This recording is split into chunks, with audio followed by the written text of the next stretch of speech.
Assalamualaikum warahmatullahi wabarakatuh. Mustafa Muhammadin sallallahu alaihi wasallam summa sami wa dzurriyyati wa jalla syada syada jalan katam qurabin husan ila mu'alifat alkitab Syekh Nawawi Adimaski sallallahu alaihi wasallam husan aba'ana wa umatina wa jatina wa satina sallallahu syada syaikhina husan ila mahadina alaskiya malam talamidin wa asatin alim lillahi ta'ala lahumul fatihah.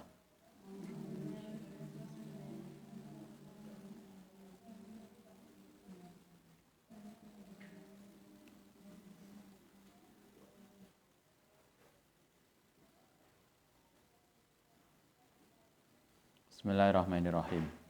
Faslun fi jawazi lakni ashabil ma'asi. Pasal tentang bolehnya melaknat pelaku maksiat. Ghairil muta'ayyin dengan tanpa menentukan. Wal ma'rufin dan memberitahukan. Kemarin kita diajari di dalam hadis ini bahwa melaknat, mendoakan buruk itu tidak boleh, hukumnya haram. Mendoakan buruk pada seseorang atau mendoakan buruk pada orang lain atau baik orang maupun binatang. Mendoakan buruk pada sesuatu prinsipnya dilarang.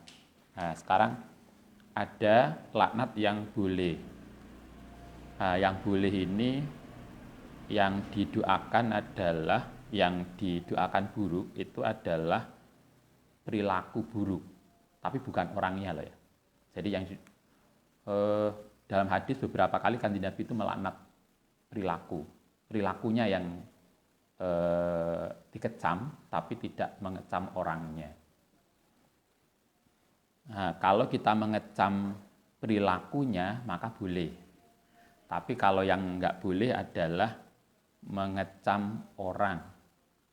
Mugo-mugo mbak iku, nah itu yang nggak boleh. Tapi kalau mugo-mugo yang mengambil atau siapa yang mencuri, mugo-mugo dihukum oleh Allah, itu boleh. Karena kita nggak tahu siapa yang mencuri, tapi perilaku mencuri kan jelas nggak benar. Maka kita boleh begitu mengecam perilakunya, tapi bukan orangnya. Nah, kalau mengecam orangnya, mengecam perilakunya tanpa menyebut orang, itu boleh. Yang nggak boleh adalah mengecam, mengelaknat orang. Sabata fil hadisi, dalam hadis as-sahihah asma'ul. Satu antara lain beberapa. Anna Rasulullah SAW iku qala. Ini hadis-hadis yang menunjukkan bahwa melaknat, mengecam perilaku buruk itu boleh. Tetapi dalam hadis ini tidak pernah Nabi menyebut orang. Yang disebutkan adalah perilakunya. Nabi mengatakan begini dalam hadis sahih ini. La'ana ngelaknati sapa Allah Ta'ala al-wasilata ing orang yang menyambung rambut. Nyambung rambut, zaman jahiliyah biyen, itu perempuan rambutnya sedikit kemudian disambung biar kelihatan panjang. Dulu kan lomba perempuan itu menunjukkan rambutnya panjang. Nah, sekarang malah diwalik ya. Perempuan motong pendek. Sehingga kemarin dulu olimpiade, apa itu kemarin? Badminton campuran, ganda campuran. Iki sing lanang sing ndi sing wedok sing ndi enggak jelas. Karena rambutnya bodo pendek. Kita katanya mama, "Iku kok lanang kabeh? Campuran kok lanang kabeh?" Kan enggak mungkin. Digoleki sing wedok sing ndi enggak jelas karena rambutnya padha pendeknya. Dulu zaman tradisi Arab dulu, perempuan itu bangga kalau rambutnya panjang. Karena itulah kemudian kalau rambutnya pendek disambung. Nabi mengatakan itu perilaku yang enggak baik, menyambung rambut. Yo apa onake iku enggak usah disambung. Zaman mbah-mbah biyen dikasih apa? Tambahan gelung. Sing sak ban truk itu. Ada rambutnya kita Ustaz masih ingat cilik lek tante itu kemudian disanggul kemudian di rambutnya dikei pentolan ngene sembungan. Nabi melarang, Allah Ta'ala melaknat orang perempuan yang menyambung rambut. Wal mutausilatu lan orang yang minta disambung rambutnya. Berarti pelaku yang menyambung rambut dan orang yang minta disambung rambutnya itu perilaku nggak benar. Allah Ta'ala melaknat itu. Kalau saiki apa itu? Salon ya? Salon yang melakukan itu. Tapi ingat, di sini Nabi tidak menyebut nama orang. Yang disebutkan adalah perilakunya. Perilaku menyambung rambut, siapapun. Nah, itu boleh. Jadi mengecam itu. Adik. Itu satu. Yang kedua, wa annahu iku qalan dawuh sapa Nabi. La'ana nglaknati sapa Allah Ta'ala akila riba. Orang yang makan riba. Ini hadis kedua, bahwa Allah melaknat orang yang memakan riba. Jadi yang dikecam oleh Allah itu adalah pemakan riba, bukan nama orang ya. Nah, maka itu boleh. Jadi sekali lagi, boleh kita melaknat atau mengecam pada perilaku. Itu boleh, tapi tidak menyebut orangnya. Nah, menyebut orang itu yang nggak boleh. Yang boleh adalah mengecam perilakunya. Dalam kasus ini, hadis yang kedua, Allah Ta'ala mengecam, melaknat orang yang memakan riba. Hadis yang lain, annahu qala la'ana ngelaknati sapa Allah al-musawwirin ing orang yang membuat gambar. Gambar saiki malah menjadi ini ya. Menjadi apa namanya? Tren. Dulu lah iya sepuh itu nggak mau difoto. Karena hadisnya begitu. Gambar nggak boleh, apalagi gambar binatang yang hidup. Bisa binatang, bisa orang. Sehingga seingat saya dulu Allah Yaram Yaya Wahab atau Yaya Tambak Beras pokoknya Mbak Hamid kalau nggak salah, Mbak Hamid Tambak Beras adiknya Mbak Wahab. Itu like difoto, like santri difoto bareng-bareng gitu. Itu alternatifnya kalau difoto tidak seluruh badan. Jadi setengah badan, nggak sampai kaki. Alasannya nanti kita bisa helah kalau dituntut dengan akhirat. Kok gambar, tapi kan separuh, sehingga nggak akan hidup. Karena nggak full. Kalaupun full, kalau difoto setengah seluruh badan, biasanya disuruh bagian kepala ini dicoreti. Bukan kepala, apa leher. Lehernya dicoret. Sehingga dianggap lehernya putus. Sehingga nggak hidup. Itu yaya sepuh kita lah saking hati-hatinya. Agar tidak masuk di sini. Karena kalau di sini la'anallahul musawwirin. Allah melaknat orang yang membuat gambar. Apalagi patung. Itu yang nggak boleh.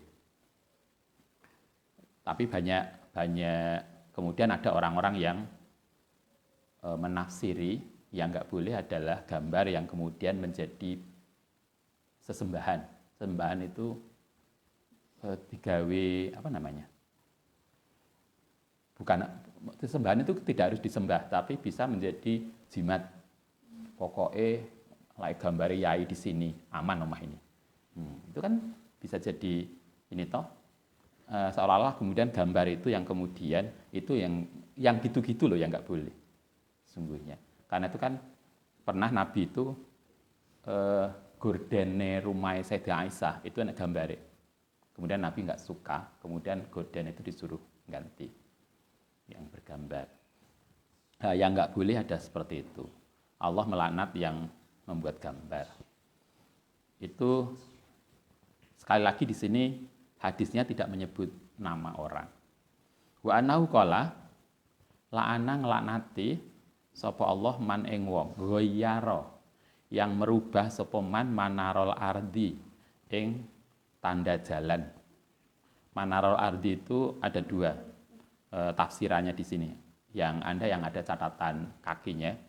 Manarul ardi itu satu pemahamannya adalah a'lamut thariq, yaitu rambu-rambu jalan. Jadi enek rambu jalan, enek toh belok kanan, kemudian diwalik jadi belok kiri. Itu nggak boleh. Allah melaknat orang yang merubah rambu jalan. Karena alasannya kenapa? Fa inna bi'id abul muslimin bi'idlalihim. Karena merubah rambu jalan itu akan bisa menyesatkan orang. Nah, perilaku menyesatkan yang membuat orang menjadi sesat karena rambunya dirubah, itu nggak benar. Karena itu kan dinas jasa marga kan sudah ngatur bagaimana setiap ini dikasih rambu. Apalagi kalau di tol biasanya, itu kan detail. Mulai agak belokan dikasih. Kemudian kalau di jalan-jalan kita, lampu merah dikasih. Bukan lampu merah, perempatan, pertigaan kan dikasih traffic light. Itu sebetulnya adalah al-amut thoriq, termasuk adalah rambu jalan. Ngerubah itu sehingga kemudian memunculkan kecelakaan atau menyesatkan, maka itu perilaku yang dilaknat oleh Allah SWT.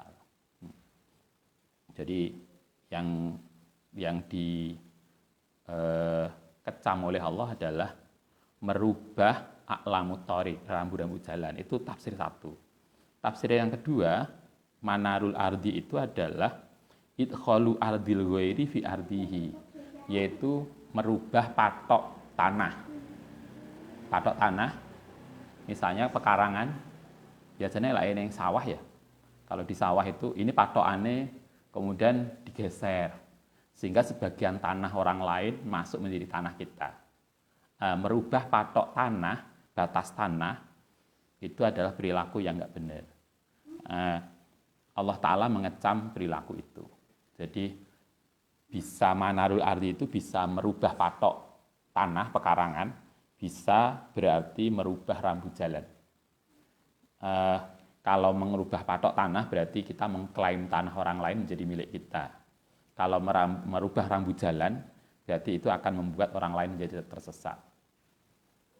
Kadang ada yang rambu terus pretel kemudian diwalik atau apa, ya nggak pas.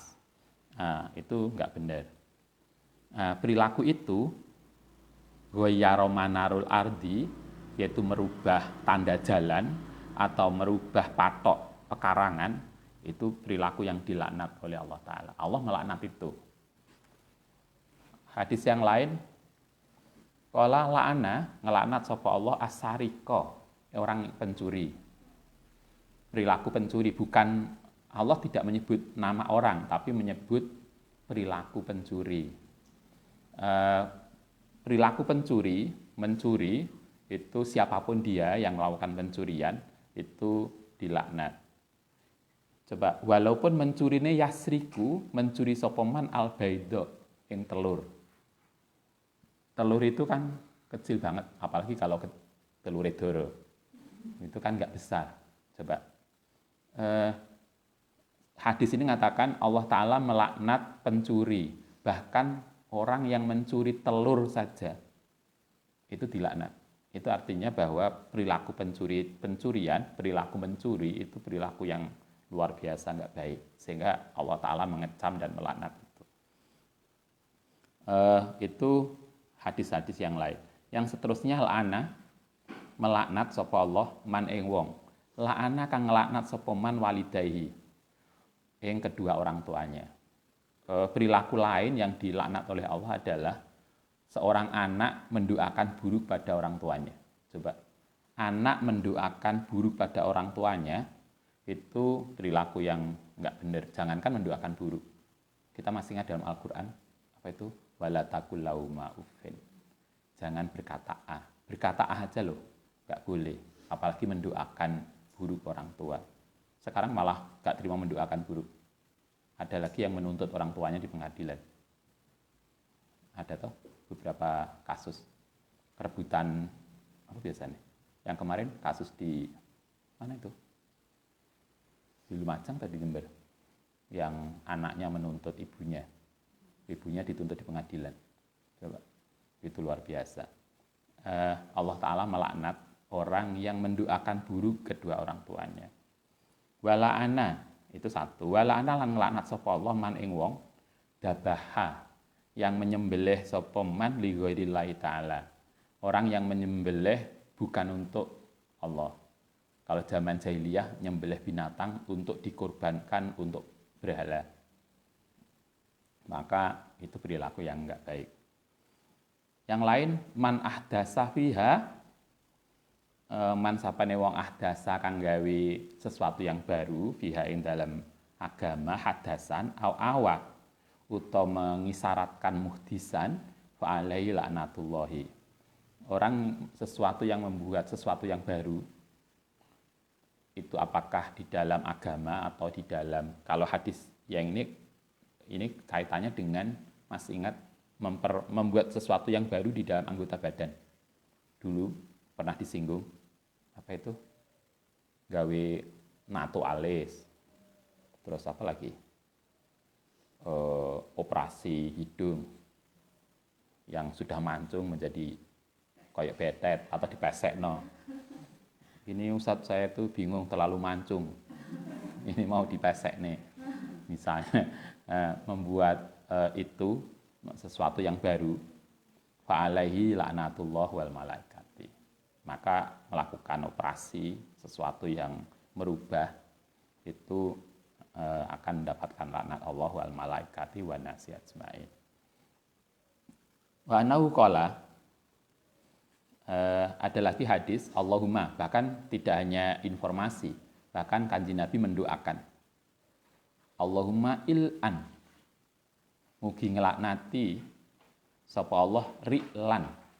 Ri'lan itu orang yang menusuk teman dari belakang. Menusuk itu bisa fisik, yaitu menikam dari belakang, bisa juga bersifat itu terkait dengan harga diri. Tidak menusuk secara fisik, tetapi ngrasani. Enek to lane ngarep koyoke apik. Nggih. Leres saat ini, tapi ning ngguri ngrasani. Nah, itu kan juga menusuk dari belakang. Allah Ta'ala, bahkan bukan Allah Ta'ala, Kanjeng Nabi mendoakan agar Allah melaknat perilaku itu. Ri'lan. Yang kedua, yang didoakan dilaknat oleh Allah oleh Kanjeng Nabi adalah dakwan.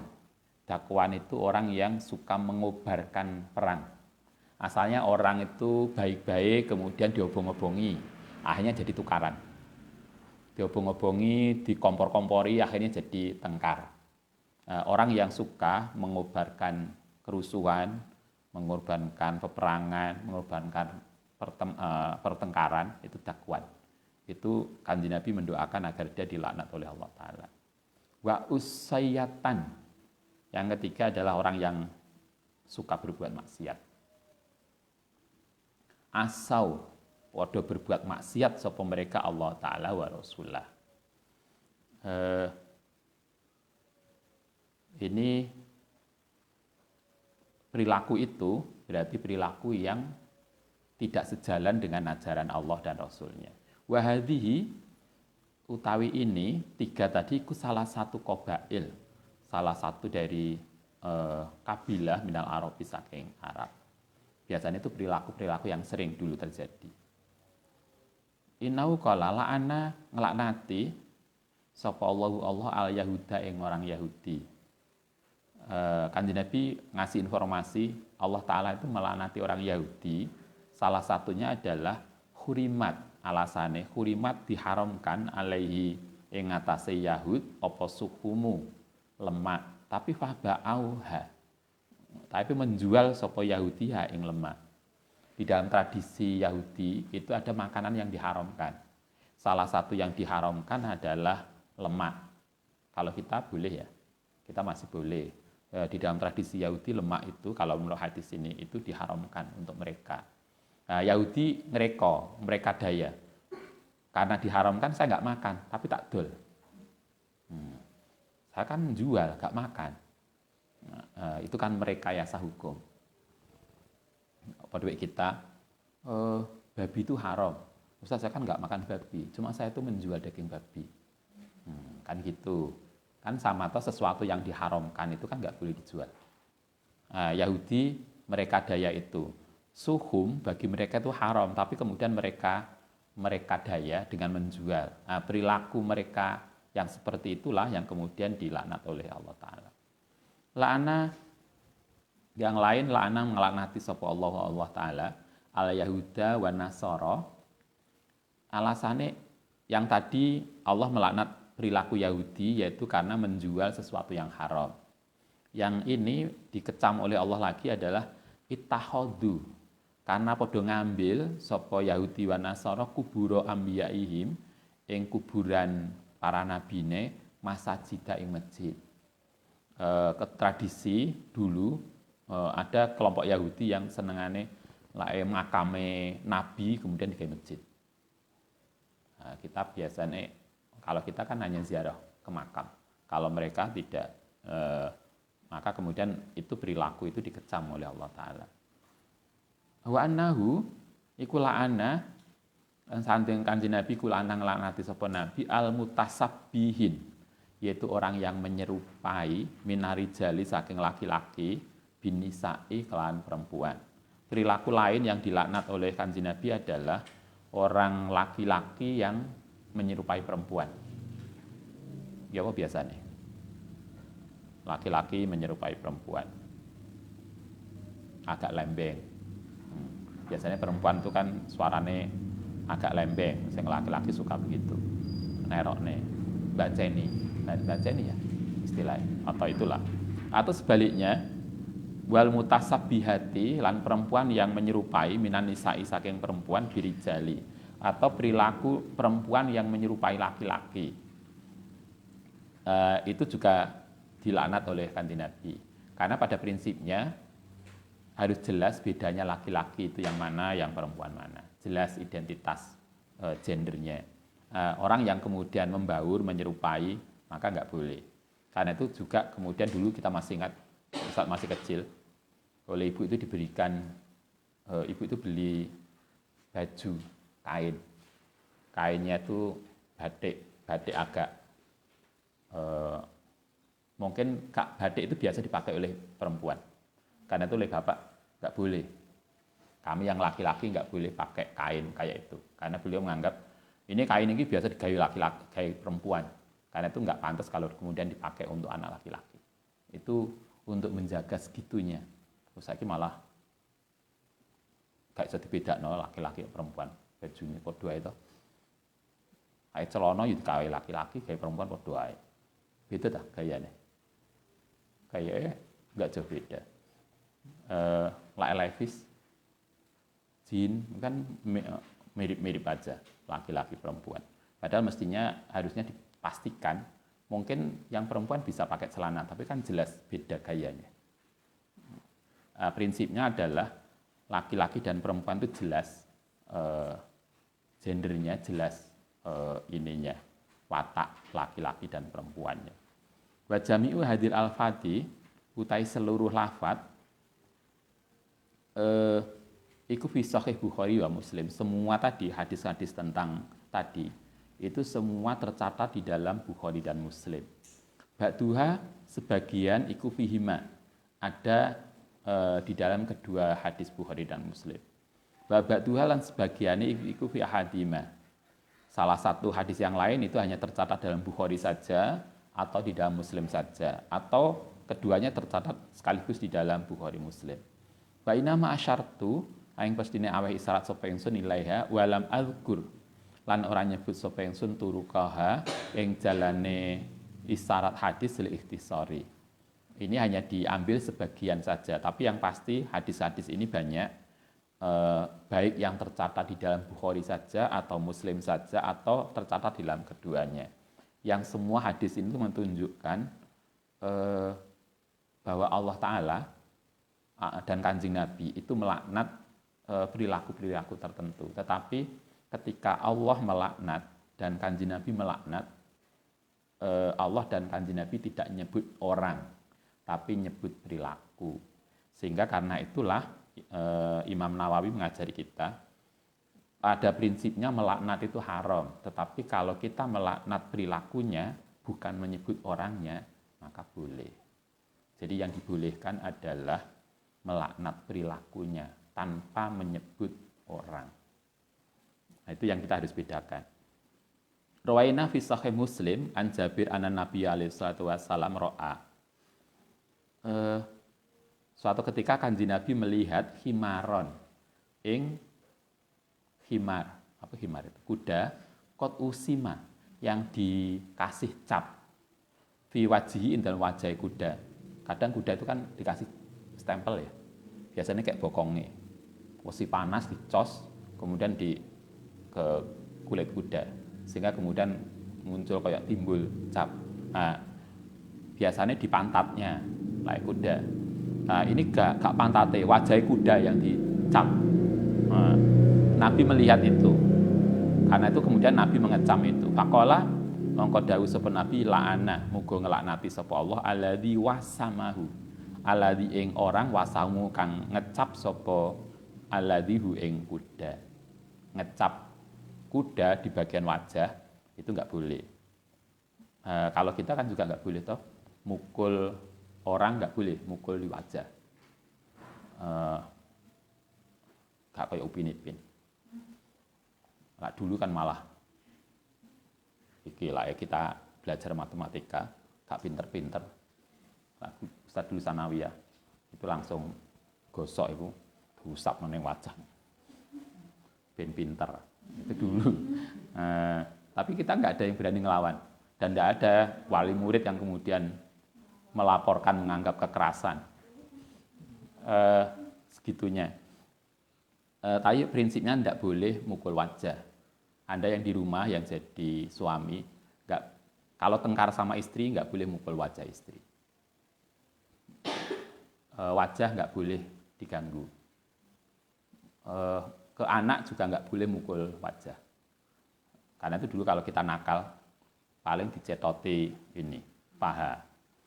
Tapi kepala dan ini nggak pernah disentuh oleh orang tua. Nggak boleh. Anda yang jadi ibu, mungkin marah banget anaknya bandel, nggak boleh mukul wajah. Itu hadis yang jelas. Suami nggak boleh mukul wajah istri. Orang tua juga nggak boleh mukul wajah anak. Bagian wajah harus terjaga. Sak nakal-nakalnya paling nyetoti di bawah. Biasanya gitu. Kalau dulu Ustaz sampai abang kabeh. Gane kayak nakal, gak gelem ngaji bulet.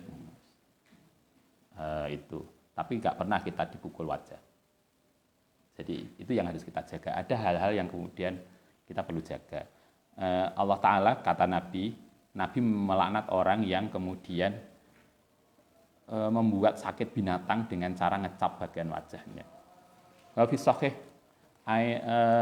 sahihain dalam Bukhari Muslim, anak Ibnu Umar radhiyallahu an marra lewat bifityani kelan satu kelompok min Quraisyin qad nasabu, teman-teman menerbangkan toiron ing toiron ing burung wahum hale utai mereka kemudian yarmunahu padha melempar sapa mereka hu ing toir. Ibnu Umar, Abdullah bin Umar suatu ketika lewat kelompok orang Quraisy. Ketika itu orang Quraisy itu bermain ini. Jadi mereka melepaskan burung setelah terbang kemudian diketepel. Nah, jadi burung itu menjadi sasaran tembak. Fakola, begitu tradisi orang Quraisy tadi melepas burung, kemudian mereka akan melempar burung itu. Kemudian Ibnu Umar ngendika begini, la'ana ngelaknati sapa Allah man ing wong fa'ala yang telah berbuat sapa man hadza ing ini. Maka Allah tidak suka itu. Inna Rasulullah alasane, inna Rasulullah karena kanjeng Nabi iku qala. La'ana ngelaknati sapa Allah man ing wong ittahadda yang mengambil sapa man syai'an ing sesuatu fi ing dalem syai' apa arruhu ruh gorodan sebagai sasaran. Kanjeng Nabi ngendika menurut riwayat Ibnu Umar bahwa Allah Ta'ala itu melaknat orang yang menjadikan sesuatu yang hidup itu sebagai sasaran tembak. Lain yang film tertentu ada toh? Apa itu namanya? Orang-orang tertentu dibayari kemudian disuruh lari. Kemudian diuber ditembaki. Kalau dia bisa lolos sampai target tertentu, uang itu menjadi miliknya. Kalau enggak berarti dia mati. Ada permainan gitu kan di Amerika. Itu menurut film. Di mana kemudian mereka membayar orang untuk jadi sasaran tembak. Itu sebagai permainan kesenangan untuk memburu orang. Coba. Di sini kan Nabi ngendika Allah Ta'ala melaknati orang yang menjadikan segala sesuatu yang hidup. Coba, bukan hanya orang. segala sesuatu yang hidup sebagai sasaran tembak.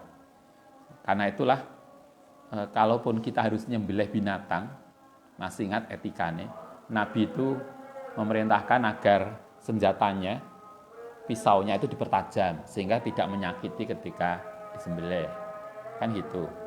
Yang kedua, kalau menyembelih beberapa binatang, maka ketika menyembelih yang pertama tidak boleh di depan binatang yang akan disembelih berikutnya. Gak kok, mari ngene kon. Ini kamu tak sembelih. Enggak. Binatang kan juga punya perasaan. Mereka kan juga punya ini. Gak kok kemudian kita korban, nyembelih korban, ada beberapa korban, gak boleh nyembelih itu di depan binatang yang setelah itu menunggu giliran. Sehingga harus delik gitulah. Atau tidak. Jadi nanti yang giliran nanti di sana. Setelah selesai baru disembelih berikutnya. Enggak kok kemudian di depan hidung. Oh ini, setelah ini kamu loh ya. Nah, siap-siap. Oh, enggak boleh. Karena itu menakutkan pada dia. Itu perilaku yang enggak benar. Nah, sekarang kita lanjutkan satu bab. Faslun berdasarkan itu, faslun yang dalam fasal fima yang dalam barang ya juzu kang boleh minal la'ani saking ngelaknat wa ma la juzu dan sesuatu yang boleh. Nah, ini kesimpulannya terkait dengan mana laknat yang boleh dan mana laknat yang tidak boleh. Iklam, ketahuilah anna laknatal muslimi, saat temannya melaknat orang muslim al-mahsuni yang terjaga itu haramun. Melaknat sesama muslim itu haram hukumnya bi istima'il muslimin secara ijma. Wa yajuzu, jadi melaknat sesama muslim kalau kita, padahal itu tidak jarang loh dari sosial media. Hanya karena beda politik. Bahkan masih ingat beberapa waktu yang lalu, hanya beda politik kemudian masjid tertentu tidak boleh menyolati jenazah yang beda politik. Itu kan luar biasa. Coba kayak apa gitu itu. Melaknat sesama muslim, kalau kita tahu bahwa dia muslim itu artinya dia syahadat, itu udah muslim toh, maka kita tidak boleh melaknat dia, hukumnya haram. Tetapi waya juzu lan boleh apa laknu ashabil ausofi, tetapi boleh melaknat orang yang mempunyai sifat al-madmumati. Yang boleh adalah melaknat perilakunya, bukan orangnya. Kalau orangnya nggak boleh, yang boleh adalah perilakunya. Sehingga kita boleh mengatakan la'anallahu, semoga melaknat sapa Allah adzalimin, orang yang buat dolim. Orang yang buat dolim itu kan siapapun, tidak peduli siapa. Karena dolim itu berarti perilaku yang nggak benar. Maka perilaku yang nggak benar itu boleh dikecam dan boleh dilaknat. Jadi bukan orangnya, tetapi perilaku yang dolim. La'anallahu al-kafirin, melaknat orang kafir, tidak menyebut nama orang tapi perilaku kekafiran. La'anallahu al-yahud wa nasara, la'anallahu al-fasikin, orang yang fasik, la'anallahu al-musawwirin, para pembuat gambar, wa nawi dzalika, maka boleh. Jadi prinsipnya melaknat itu haram, tetapi kita boleh melaknat sepanjang yang dilaknat itu perilakunya. Nah, ketika mengecam perilaku itu boleh, tapi tanpa menyebut nama orang. Menyebut orang itu yang nggak benar.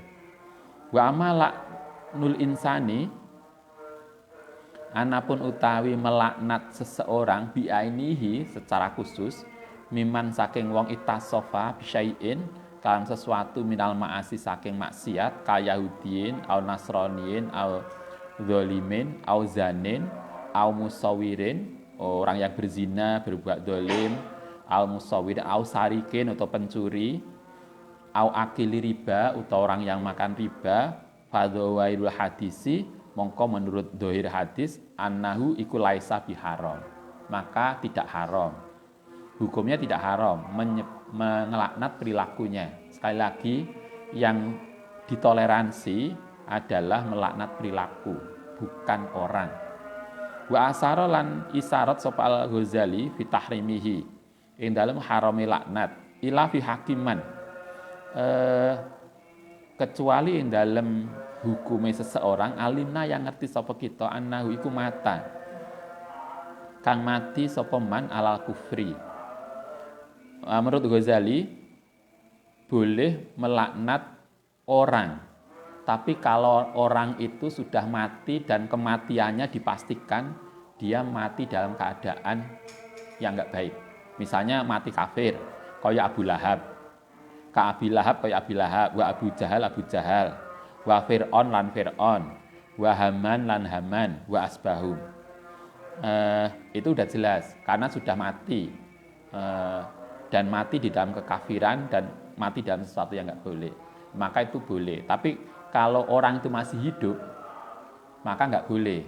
Kenapa? Karena kita enggak tahu akhir hidupnya, sangat mungkin dia kemudian husnul khotimah. Saiki dadi pencuri, kemudian kita tahu dia pencuri, atau kita tahu dia mabukan.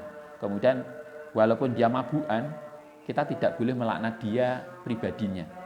Karena kita nggak tahu, jangan-jangan nanti menjelang mati dia tobat kemudian husnul khotimah. Karena itu yang boleh dikecam adalah perilaku minumnya, bukan orangnya. Kita harus bedakan mana orangnya dan mana perilakunya. Yang boleh dikecam, dilaknat adalah perilakunya, tidak menyebut orangnya, personnya. Li'anna laknu krana alasan laknat iku ibadu, yaitu mendoakan jauh an rahmatillahi ta'ala. Wa manadri lan kita enggak tahu maing barang yuhtamu yang diakhiri bi iklan mali hadal fasiki, maring orang fasik. Karena itu kalau ada orang yang masih hidup walaupun dia perilakunya buruk, maka tidak boleh dilaknat orangnya karena kita enggak tahu bagaimana akhir hidupnya.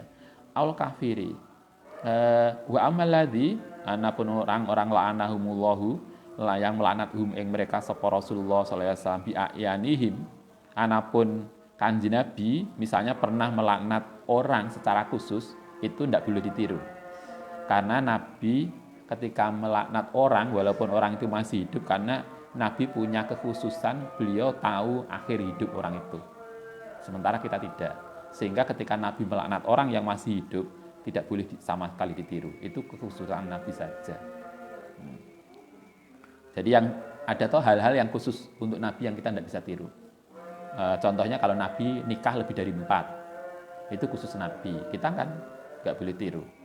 Nah, begitu juga tentang ketika Nabi misalnya di dalam beberapa kasus melaknat orang secara khusus, maka tidak boleh ditiru. Kayak juzu, maka boleh Anahu sallallahu alaihi wasallam iku alima.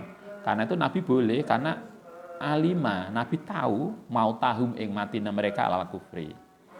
Kala wayak robu lan mendekatkan minal lakni apa adu'u dungo alal insani yang atasnya manusia bisyari kelawan buruk. Ada laknat yang kita menggunakan kata terlaknatlah kau. Itu bahasa sinetron ya. Semoga Allah melaknati, itu eksplisit. Tetapi ada juga laknat yang lebih halus, yaitu mendoakan buruk. Moga-moga sampean gak selamat. Itu sama nilainya dengan melaknat dan itu haram, enggak boleh. Wayak rubu minal lakni, yang lebih dekat kepada laknat itu adalah addu'a'u bisyarri, mendoakan buruk. Hatta addu'a'u, bahkan sampai mendoakan ala dzalimi ngatasi orang dolim. Kaqali insani la asahallahu, semoga tidak memberikan kesehatan sapa Allah jismahu ing jisim jasadnya. Ini lagi Covid, muga-muga sampean ndang kena Covid. Itu enggak boleh. Mendoakan begitu enggak boleh. Itu sama dengan nilainya sama dengan melaknat orang dan itu haram. Kadang kan kita gitu. Muga-muga ndang mati dhisik. Ada toh beberapa tokoh mendoakan, misalnya kalau dirame di sosial media, tokoh-tokoh tertentu mendoakan Pak Jokowi mati. Ada loh.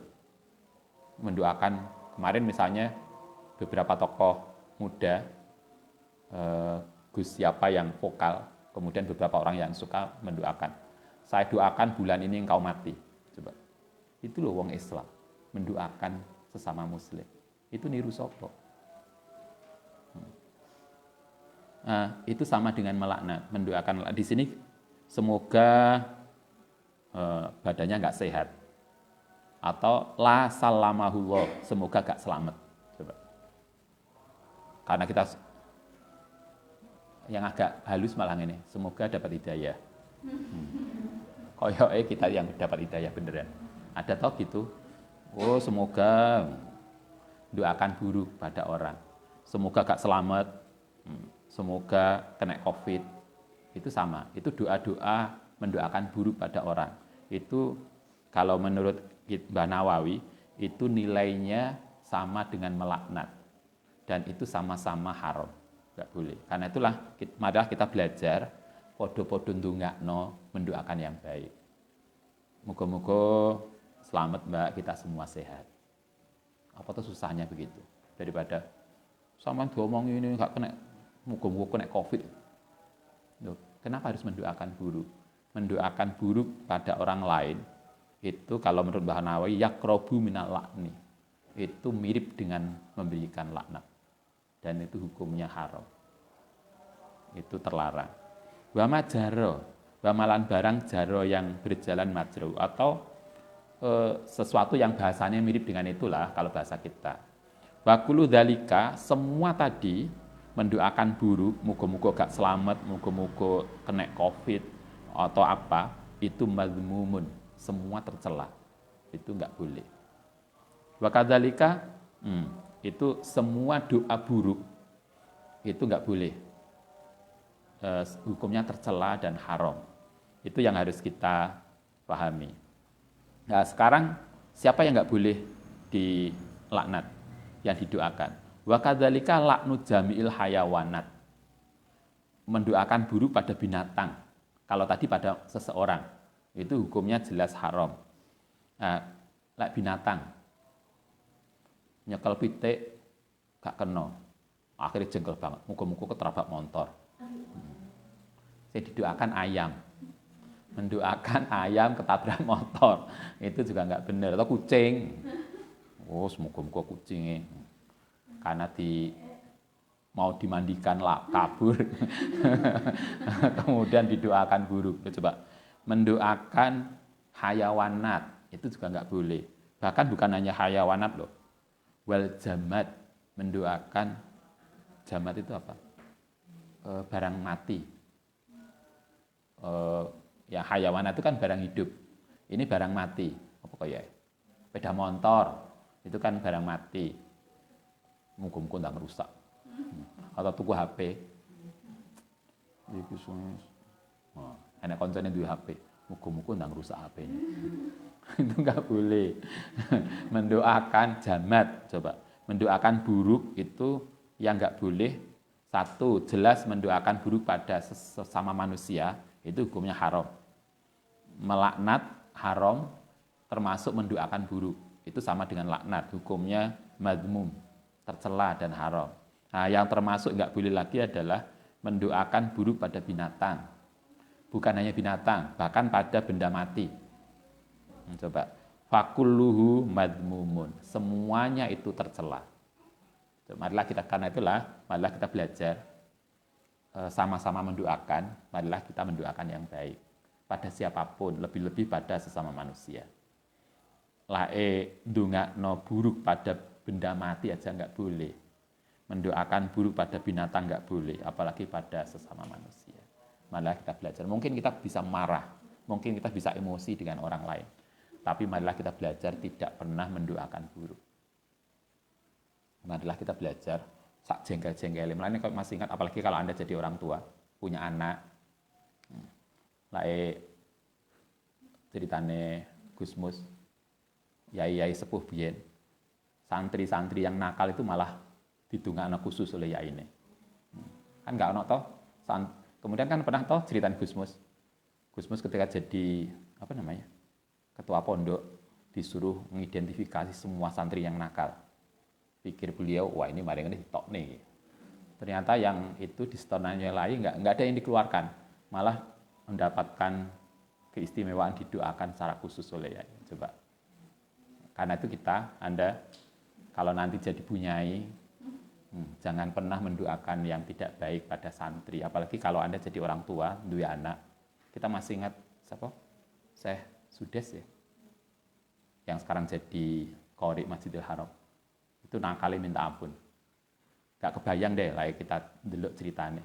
Suatu ketika ibunya masak untuk tamu, terus dihidangkan di meja, kemudian sudes kecil itu nggawa pasir, semua makanan dibleki pasir.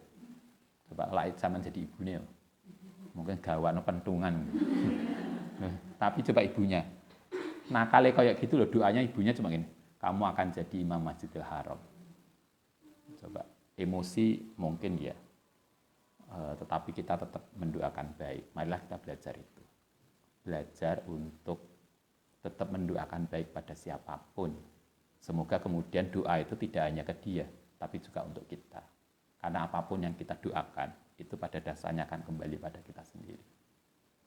Baik, Al-Fatihah. Ada pertanyaan? Iya.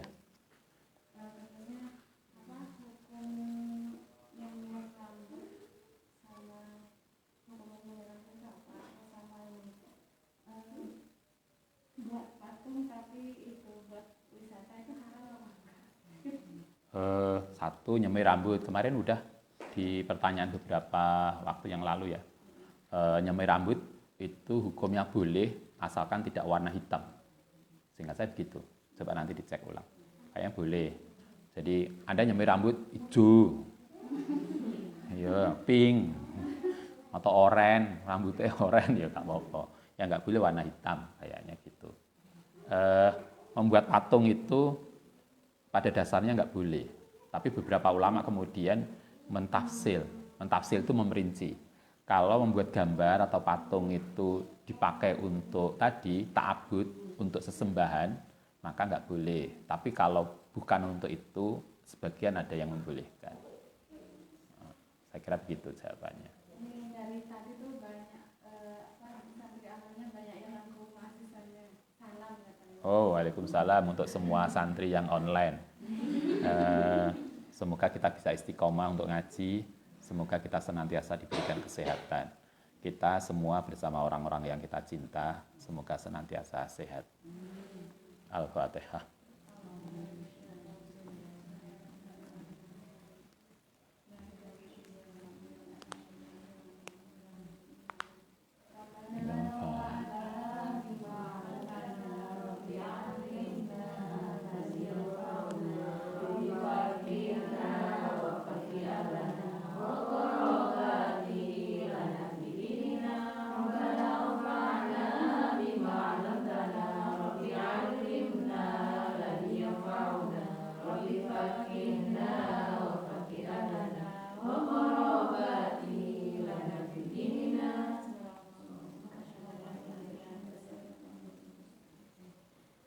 Assalamualaikum warahmatullahi wabarakatuh.